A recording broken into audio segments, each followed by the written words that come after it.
Principles to Action Reflection, page 35 through 58 by Adam Duggan. So the first part of this chapter of the section that we're going to go over is when a teacher is asking these kids questions, to pose purposeful questions. All right, effective teachers of mathematics use purposeful questions to assess and advance students' reasoning and sense making about important mathematical ideas and relationships. While the types of questions that teachers ask are important, so are the patterns that the questions that they are using during the student-teacher interactions. Two types of patterns are funneling and focusing question types. Now, in effective teaching, teachers use a variety of question types to assess and gather evidence of student thinking, including questions that gather information, probe understanding, make the mathematics visible, and ask students to reflect on and justify their reasoning. Now, as teachers, we want to build procedural fluency from conceptual understanding. All right, we want to help these kids not only learn the mathematics, but understand it in a flexible fluency sort of way that they can apply what they learn to any type of question, of problem solving, and allow them to make adjustments depending on the question. And the only way they're going to learn this is by being proficient at these mathematical concepts. So effective mathematics teaching develops students' procedural fluency by building it on a foundation of conceptual understanding. This approach enables students to use procedures flexibility and skillfully as they solve contextual and mathematical problems over time. When procedures relate to the underlying concepts, students have a better retention of procedures and are more able to apply them in new situations. Effective teaching recognizes that both conceptual understanding and procedural fluency are crucial, and that the learning of procedures can be built on a solid foundation of understanding with the use of student-generated strategies in problem solving.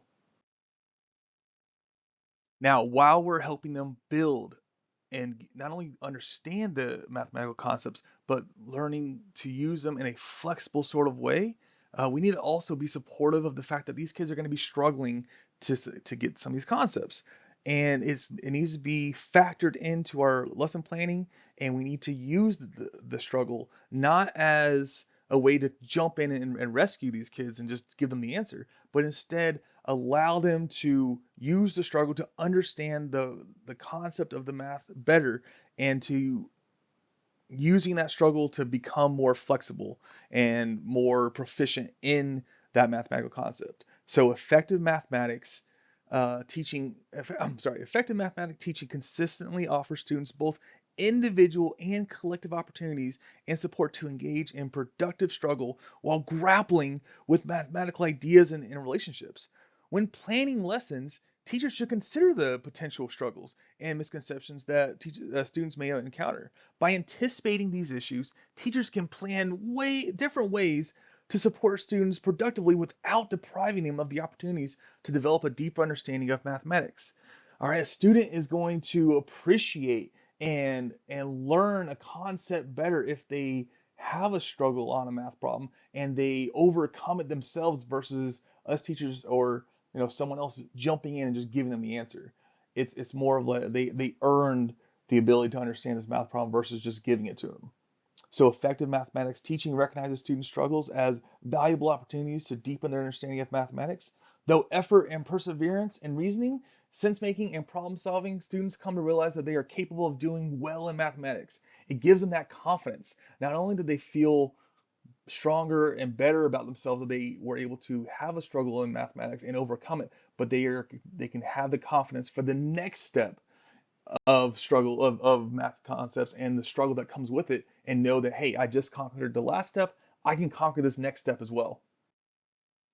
So elicit and use evidence of student thinking. All right, so while these kids are struggling, listen to them and go over how they're solving the problems and what questions they're having, and try to figure out a way to adjust instruction so that it better fits them. And while you're not taking away the struggle, you're just giving them the building blocks to overcome it better. All right, so effective mathematics teaching utilizes student thinking as evidence to assess progress through mathematical understanding and to continually adjust instruction in ways that support and extend learning. Right? It's those building blocks. You're giving them the building blocks. There might be a 6-foot wall that they need to climb, and instead of just picking them up and placing them over the wall, you're providing them a box so that they can have a stepping stool and be able to make that jump up to the top of that wall. All right, the same goes with the mathematical struggle these kids are going to have.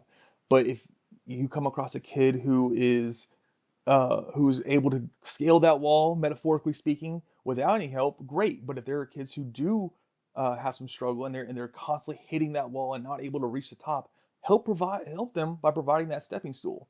So learning trajectories that describe how students' mathematical understanding develops over time and common patterns of reasoning that appear in students' thinking, including common difficulties, mistakes, and misconceptions, are two sources for identifying critical indicators of student thinking.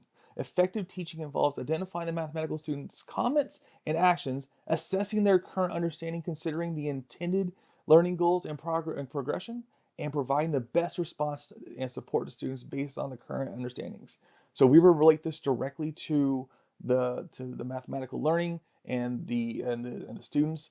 If you have a student who is constantly misunderstanding how to do division, for example, you can see it on the test. They're just making this one or two mistakes and they can't quite get it. It's okay to help them with their struggle by providing the tools of like, hey, check over here to make sure you got this right. So in conclusion, ask purposeful questions that builds fluency in the concepts and support the students as they struggle to learn while also considering a student's thinking to make appropriate adjustments.